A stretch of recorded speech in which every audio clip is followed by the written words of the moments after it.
Yes, Mr. Jindal. Yes.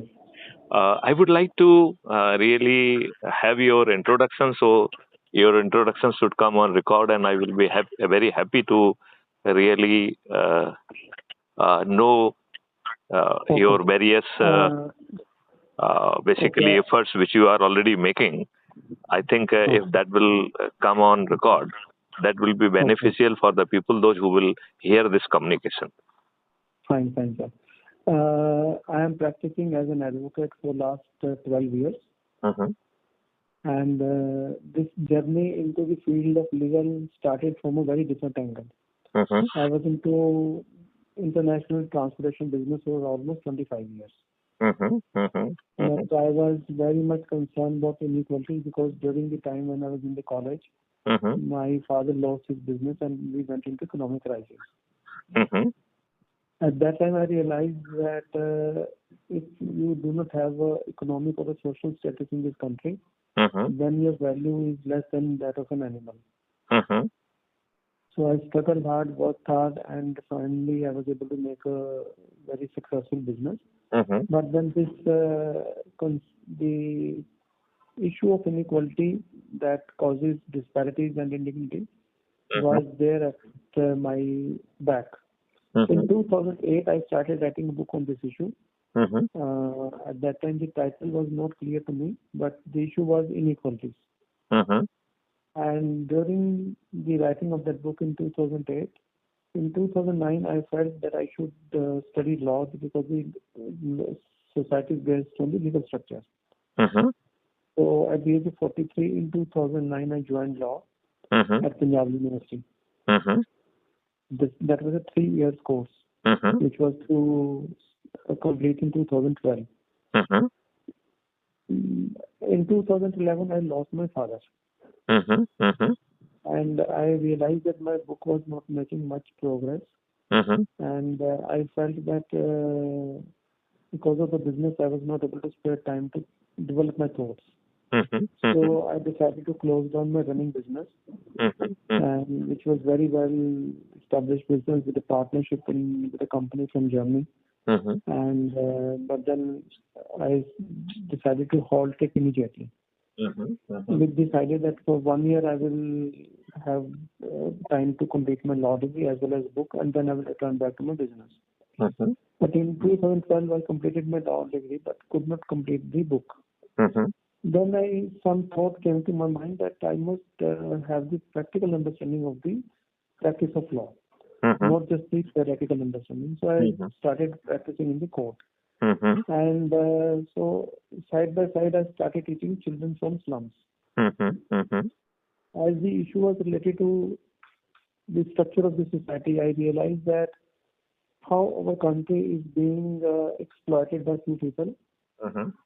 And as I started teaching children in slum, I realized that these children will not be able to get education beyond few years.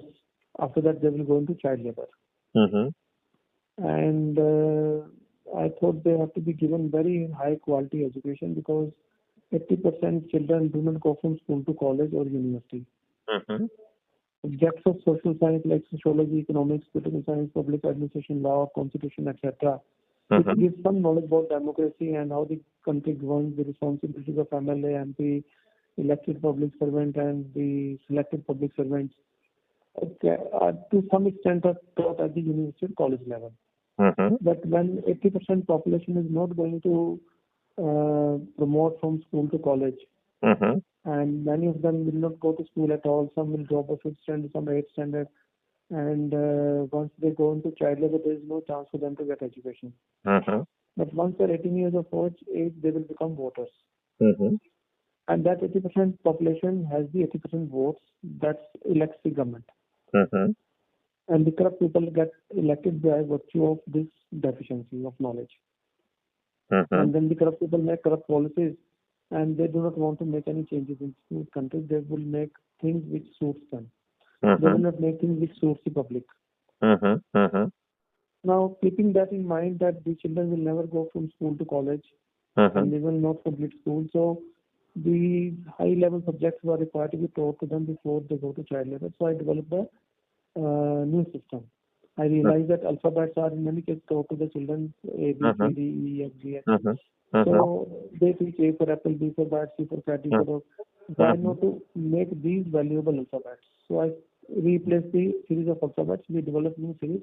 A for administration, B for ballot, C for constitution, D for democracy, E for election, F for freedom, G for government. So 26 new alphabets were created. These 26 alphabets are interconnected. Like D for democracy, how we explain D for democracy means there is D for election. In the election, there is V for vote. Whosoever will get the maximum vote will get E for elected. The one who will get elected will make G for government. Now, how will the government run with my T for tax money? I have done my duty by paying the taxes. What is the responsibility of the government to give my R for rights? If the government does not give my R for rights, what will I do? I'll go to J for judge. What the judge will do? Judge will give me justice as for L for law. What do I need to know for all this? K for knowledge. So this is how we have integrated the education through the alphabets. And we started delivering these education to the children in slums. So I got to learn a different experience of the social aspects of the society. And then I was experiencing the legal procedure. I realized that the legal structure in this, as you rightly said, how the police is trained.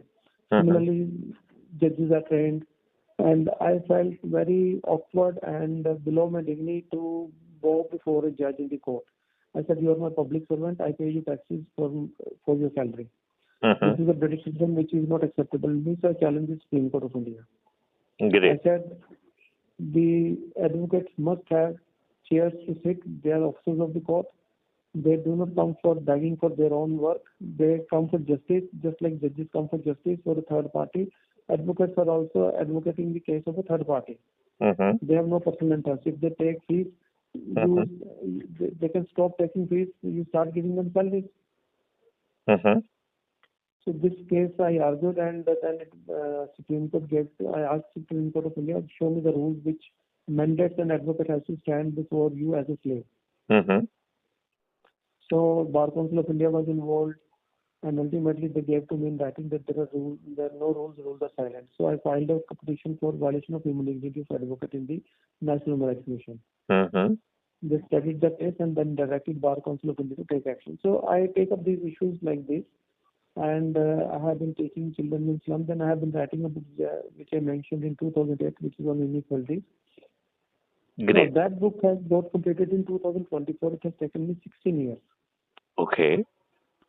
So that book is in the form of, it explains the background, how the inequalities began in this on this earth, and that is in the form of a story. And once the story ends, then there's a conversation between a child and the sage. The child asks the sage that when India had become an independent country, could frame its own policies, why the suffering of children born to poor were not removed. So thereafter, there is a dialogue of 139 questions and answers between the child and the sage, through which whole system of the society is discussed. What causes corruption? What causes harassment of people, like you mentioned? All those aspects are discussed, and then there is a discussion on the solution to this problem. So this book will be released on the 1st of February. So this is my background. Great. Great. Now, चाबी कहाँ है इनकी? खुद हाँ towel ये बताए थे ma'am ने, मैं टावल दे दूंगा आपको, सब टोटल एक एक करके दो करके एक्स्ट्रा में सब दे दूंगा। हाँ, तो it is really very great on your part, but we have to understand that what is the solution.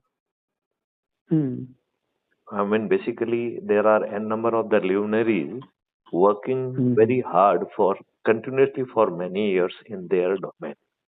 Somebody is working for the human rights, somebody is working for the education, somebody is working for the organic agriculture, somebody is working for the water resources. So many of us are trying to do very, very original work. But who will listen and who will do it? Yes. The politicians, that is the question. The politicians, those who are not inclined to give you a democratic system, and still Yes. you are being run by the colonial rules, regulations, Yes. judicial system. Yes. We have to understand whether these politicians, they would be Hmm. giving you good India. They will Now not. they will We not. have to we have to forget about them. Think of something else. No, we have to. There are only two options available with us. Either Hmm. we should be in position to compel them, or we have Hmm. to defeat them. Because Yes. ultimately, any change will be taking place. It will be taking place in through the parliament only. Yes. It is not possible other way around. Yes. Not in a democratic. Democracy also gives you an option. No?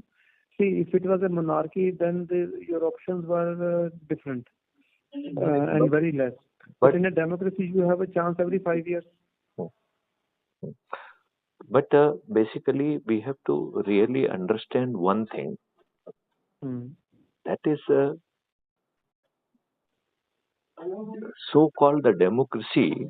It is not Hmm. really democracy. It is something Yes. called partycracy. It is not a Yes. government of the people, by the people, for the people. It is the government of the party, by the party, for the party. Yes. Right? Yes. I agree. So basically, these people, they are not giving you the representative which you Hmm. should have. Yes. How they are selecting their own candidate, that has to be properly understood. Yes. How they are selecting their people. So that selection process, the on the basis of the caste, creed, Hmm. right, Hmm. Yes. religion, etc. They are identifying the candidate, and on the top Hmm. of it, they are having the concept of something called benevolity. And Hmm. how they judge Winnability. the Yes. benevolity? So if you are a criminal, if you are a Hmm. bahubali, if you Hmm. are a moneyed person, they treat that Hmm. you are a benevolent. Yes. Now, after the benevolity, Hmm. they are adopting the dubious means to win. Yes. What are those means? Distributing freebies, Yes. Liquor, distributing money. liquor, distributing money, Hmm. and purchasing the vote of the weaker and poor people. Yes. So they are literally purchasing their vote by befooling them. Yes. Over the period, through the freebie, through the daru, they could distort the whole value system. Now, Yes. poor people, they are not in position to understand what is good for them, what is bad for them. Hmm. Now, the politician which has come into the fore and elected, and they are become your MLA, MP, and Hmm. ministers. These Hmm. people, they don't represent the people with whose vote they have been elected. Hmm. They are more inclined.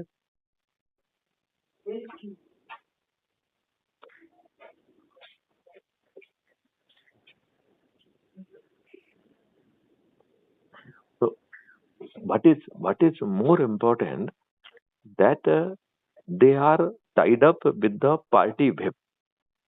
Yes. They cannot even utter a single word Against the party. in the favor of the public at large against their party. Hmm. Yes. Now, if somebody can mount the pressure on the high command in Hmm. India, anything can be legislated as a law. Yes. So now we are having a acute crisis. How to Yes. handle the things of Yes. these people?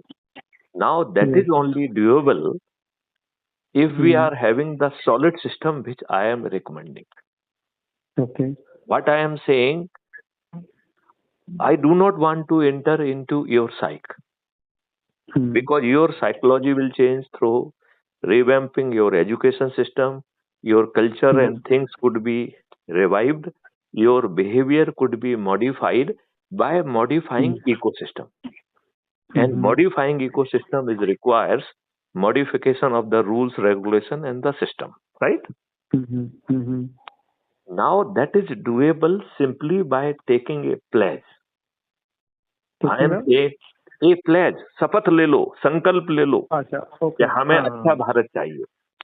यदि आप अच्छा भारत का संकल्प लेंगे तो आई से हम 9 दिन में 100 करोड़ हो सकते हैं। अभी प्रॉब्लम ये आ रही है कि हम सब लोग ज्ञान तो बघार रहे हैं, अच्छी अच्छी फिलॉसफी भी बता रहे हैं, उसमें अच्छे पॉइंट हो सकते हैं, लेकिन ये फिलॉसफी इम्पोर्टेंट इस समय बिल्कुल नहीं है। इस समय इम्पोर्टेंट है कि जो आप कर रहे हैं, जैसे आपने भी विस्तार में समझाया, जो आप कर रहे हैं उसे आप करते रहिए, राइट? कोई दूसरा जो है वो पानी पे काम कर रहा है, वो करता रहे। कोई यदि किसी को जो है ना free I operation camp arrange कर रहा है, वो करता रहे। कोई किसी के जो है ना कुछ हिप रिप्लेसमेंट कर रहे हैं, कुछ नी रिप्लेसमेंट कर रहे हैं, कोई खाना खिला रहे हैं। हाँ, so what ever good thing someone is doing, वो करता रहे। ना तो हम उसकी सोच बदल रहे हैं, ना चिंतन बदल रहे हैं। हम केवल एक बात कह रहे हैं कि भैया, क्या आप जिनको जानते हैं उन तक पहुंचकर इस बात का संकल्प दिला सकते हो क्या कि हमें अच्छा भारत चाहिए? बस केवल एक संकल्प, और हम आपको जो अद्भुत भारत देंगे वो अकल्पनीय होगा। वो जानते कैसा होगा? जहां आपको अपनी रिपोर्ट लिखाने के लिए थाने नहीं जाना होगा।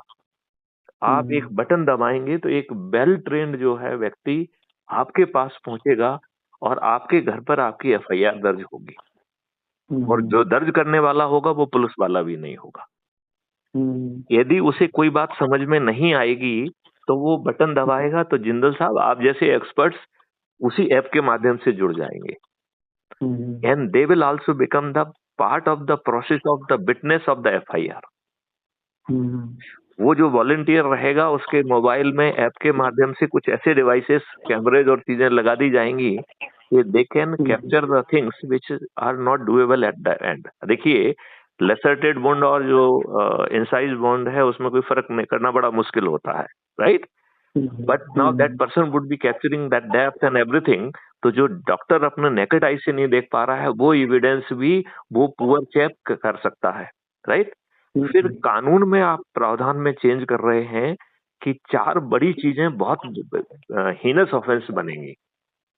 क्योंकि एक प्रॉब्लम तो ये है कि हम जाते हैं, हमारी कोई एफआईआर लिखने के लिए तैयार नहीं होता है और हमें भगा दिया जाता है।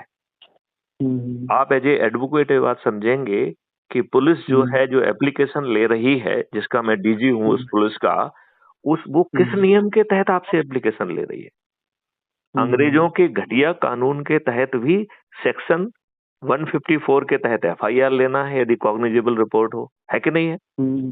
और यदि नॉन कॉग्निजेबल है तो उसे सेक्शन 155 के तहत नॉन कॉग्निजेबल रिपोर्ट लिखना है, लेकिन उसे हर केस में रिपोर्ट लिखना है। तो वो एप्लीकेशन किस नियम के तहत ले रही है?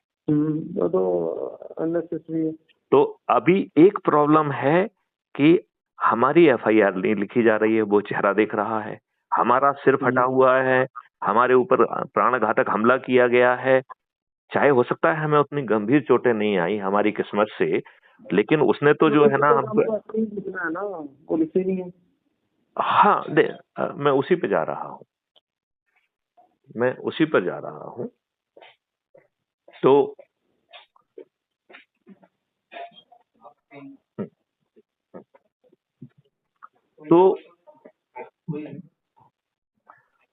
ये सब चीजें जो है, अभी केवल ये एक पार्ट ऑफ प्रॉब्लम नहीं है कि एफआईआर नहीं लिखी जा रही है। There is equally bad problem जब जो है पॉलिटिकल दबाव में या पैसे के दबाव में आपके विरुद्ध झूठी एफआईआर लिखी जा रही है। ये प्रॉब्लम है कि नहीं है? बहुत मेजर।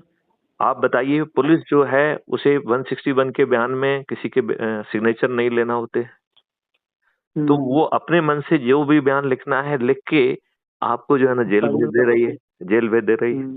फिर जो है फर्जी दलीलों के माध्यम से आपको कन्विक्शन भी हो जा रहा है। तो जेल में वो लोग सड़ रहे हैं जो अपनी बात को अपने को डिफेंड नहीं कर पा रहे हैं। तो अब 2 तरीके की प्रॉब्लम है।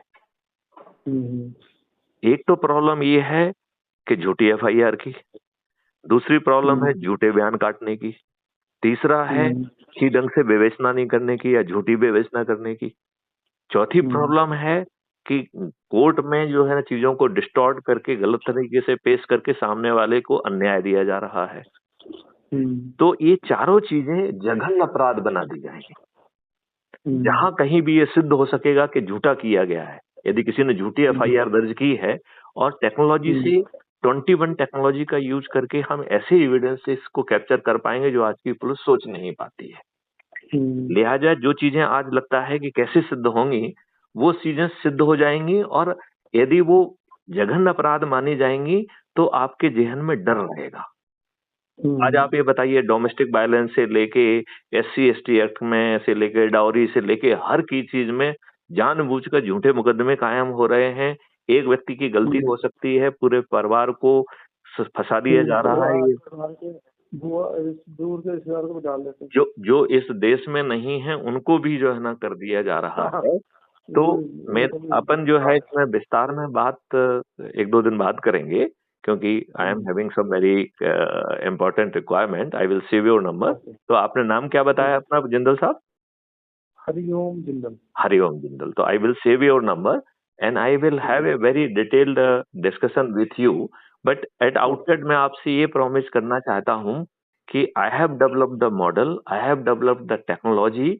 वो भी चीजें किसी के ऊपर थोपी नहीं जाएंगी, उनको रिफाइन करने का प्रोसेस भी जो आपकी पार्लियामेंट्री सिस्टम है। अभी पार्लियामेंट्री सिस्टम क्या है कि कोई भी बिल लेके आ सकता है कि नहीं लेके आ सकता है।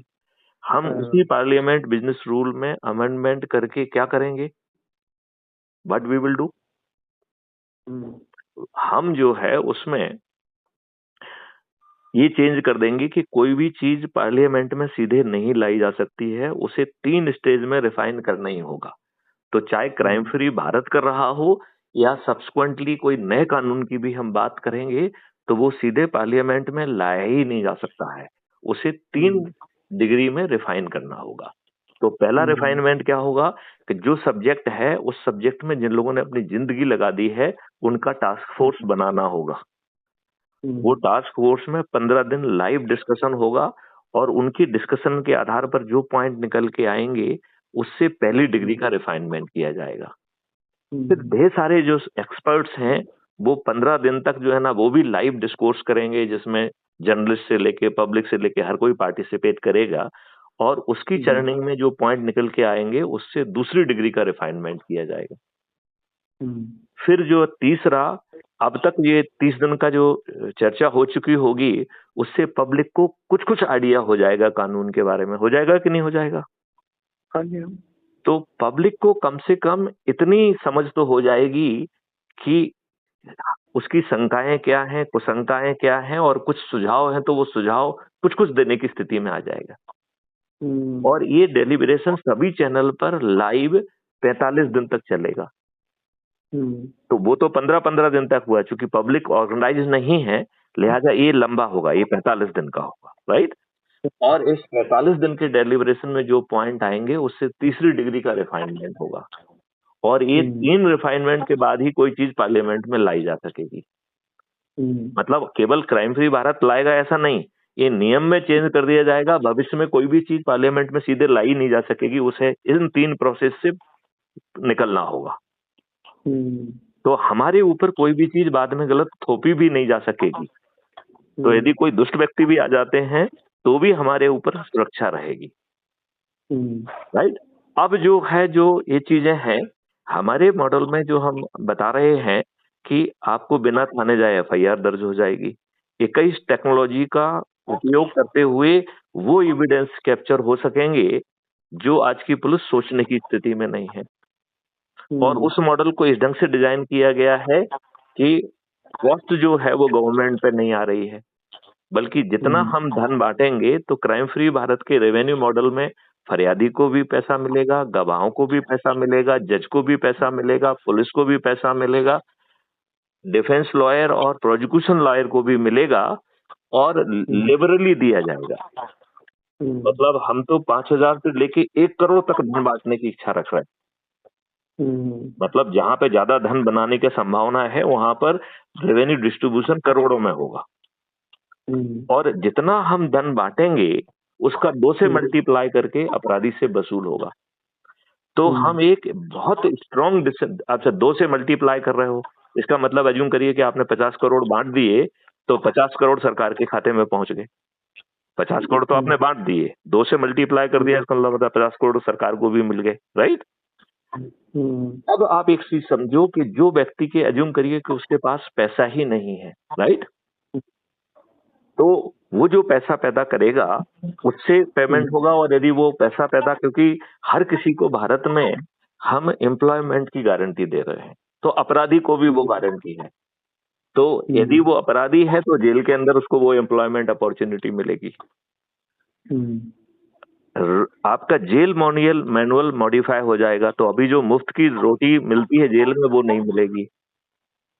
आपको जेल के अंदर काम करेंगे तो उसका एक पोर्शन जो आप पे खर्च हो रहा है वो रिकवर होगा, और बचा हुआ पोर्शन जो फाइनेंशियल लायबिलिटी का है वो होगा।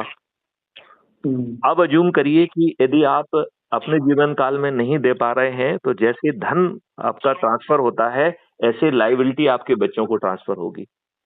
अब अज्यूम करिए कि आपके ऊपर 100 करोड़ की लायबिलिटी है और आप 1 आध करोड़ पटा पाए या कुछ भी नहीं पटा पाए, तो वो 100 करोड़ की लायबिलिटी आपके बच्चों पर ट्रांसफर हो जाएगी। तो जो जिन बच्चों के ऊपर ये 100 करोड़ की लायबिलिटी आने वाली है वो आपके पीछे नहीं पड़ेंगे कि हरिओम जिंदल साहब, मेरे पूजनीय पिताजी, आप मुझे धन मत दीजिए लेकिन लायबिलिटी तो मत देके जाइए। तो आप बताइए आपके ऊपर कितना स्ट्रांग जो है ना प्रेशर क्रिएट रहेगा नॉट टू कमिट क्राइम। अभी देखो उल्टा हो रहा है। अभी जो अपराधी है यदि वो बड़ा अपराधी बन गया है, यदि 1 मिनट के लिए मान लें कि मैथिली शरण गुप्त एक बड़े अपराधी यदि बन जाते हैं और फिर वो आपको फोन लगाते हैं, तो मिस्टर हरिओम जिंदल आपके पास कोई ऑप्शन नहीं है, आप जो है अपना मकान बेच के हमारे जो है ना धमकी का पालन करेंगे। करेंगे कि नहीं करेंगे? यदि मैं कहूंगा कि 5 खोखा पहुंचाओ तो आप क्या करेंगे? आप अपना घर बेच देंगे और 5 खोखा हमारे पास पहुंचा देंगे। तो आज का जो मॉडल है वो क्रिमिनल्स के फेवर में है, इसी को हम बदल दे रहे हैं। हमारे मॉडल में बहुत सारी चीजें हैं, जैसे हम टैक्स फ्री भारत की बात कर रहे हैं, क्योंकि 3 मॉडल के तहत भारत सरकार के पास आज की तुलना में 20 गुना ज्यादा पैसा पहुंच जाएगा। तो हमारा कहना है कि टैक्सेशन को आप पहले साल 50% करिए, दूसरे साल 25% करिए, तीसरे साल 15% करिए, चौथे साल 5% कर दीजिए, और वो भी इसलिए जिससे कि आपको डर ना रहे कि पैसा आएगा कि नहीं आएगा, राइट। तो 5 साल के अंदर हम इस देश में लोगों को टैक्स मुक्त कर पाएंगे। अब आप ये बताइए, जब आपको 5 फंडामेंटल राइट दे रहे हैं हम, fundamental right to employment, fundamental right to education, fundamental right to food, fundamental right to health and fundamental right to happiness and prosperity. तो आपको यदि आपके अंदर यदि ये चीजें नहीं हैं, तो एक्सपर्ट बॉडी आपसे डिटेल में बात करके आपके कंसल्टेशन में तय करेंगी कि आपका करियर क्या हो सकता है। आपको उसमें ट्रेनिंग दिया जाएगा, टूल्स दिए जाएंगे, सब चीजें दी जाएंगी, and they will make you in position. और कोई भी चीज मुफ्त में नहीं मिलेगी। तो ये चीज कहाँ से, इसके लिए पैसा कहाँ से आएगा? तो उसके लिए हर भारतीय को हमने एक कल्प वृक्ष अकाउंट दिया है, राइट। कल्प वृक्ष अकाउंट में जो कॉमन किटी से पैसा आ जाएगा, राइट, जब जरूरत है। और वो पैसा जैसे अज्यूम करिए कि आपके एजुकेशन पे खर्च हो रहा है, आपके टूल्स टेक्नोलॉजी पे खर्च हो रहा है, आपके एक्सपर्टाइज डेवलप करने पे खर्च हो रहा है, आपके खीसे में पैसा नहीं है तो आपके कल्प वृक्ष अकाउंट से आ गया। जब हमने आपको कैपेबल और आपको एक्सीलेंट बना दिया, तो जब आप कमाएंगे तो वो कल्प वृक्ष अकाउंट को वापस चला जाएगा। तो आज जो फ्रीबी में हमने गंदा चरित्र पैदा कर दिया है वो सब बदल जाएगा कि नहीं बदल जाएगा? अब आप ये बताइए, ना तो आपको टैक्स देना पड़ेगा, ना आपको किसी से कर्ज लेना है, आपको 5 मौलिक अधिकार मिल रहे हैं, आपका administrative system, judicial system, education system सब बदलाया जा रहा है।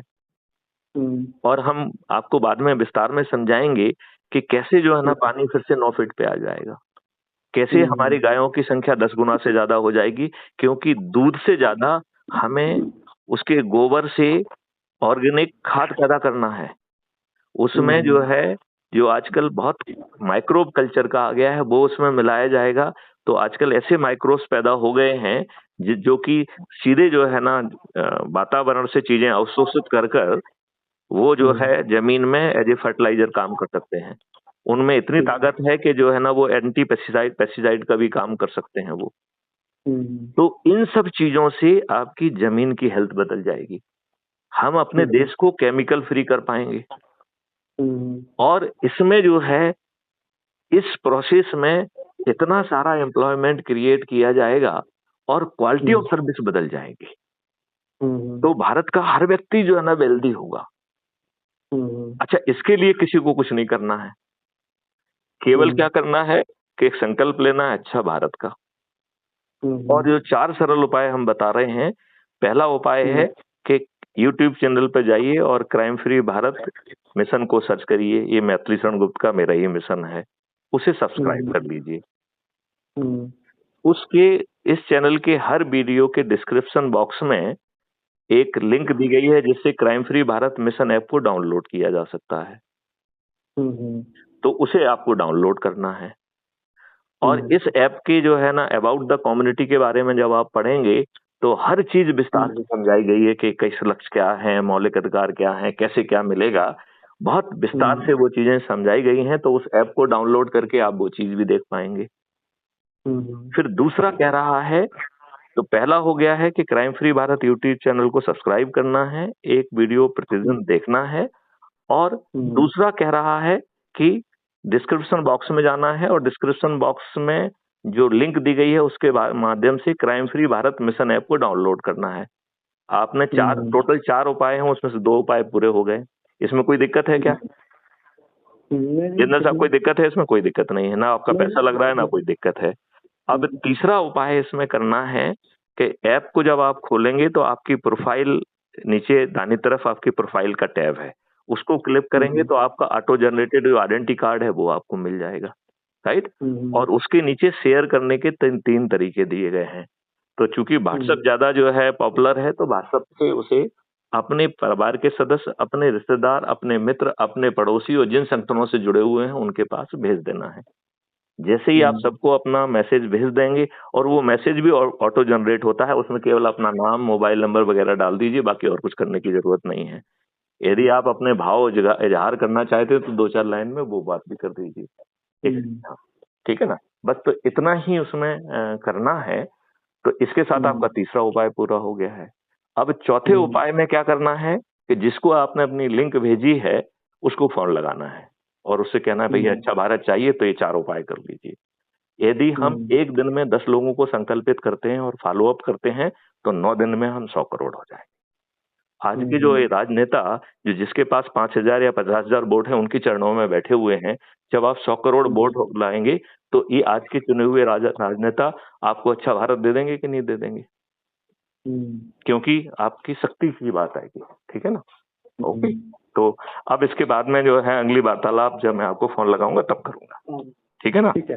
मैं मीनवाइल ना आपको मैं अपने जो एजुकेशन का मॉडल का एक वीडियो भेज रहा हूँ, हाँ, ताकि आपको भी आइडिया लग जाएगा थोड़ा। बिल्कुल बिल्कुल बिल्कुल लगेगा। लेकिन मेरा केवल इसमें यही सोचना है कि हम अच्छे काम जो कर रहे हैं उन्हें डिसकंटिन्यू करने की जरूरत नहीं है। लेकिन इस प्रोसेस में जितने लोगों को हम जानते हैं, जितने ऑर्गेनाइजेशन को जानते हैं, उनसे 1 to 1 बात करना है, क्योंकि उनको जो है ना फॉलो अप करना है। चाहे उनको आप घर पे चाय पे बुला लीजिए, यदि आप किसी धार्मिक संस्थान से जुड़े हुए हैं तो वहां चले जाइए, यदि आप किसी टेम्पल से जुड़े। रहते कहाँ पे?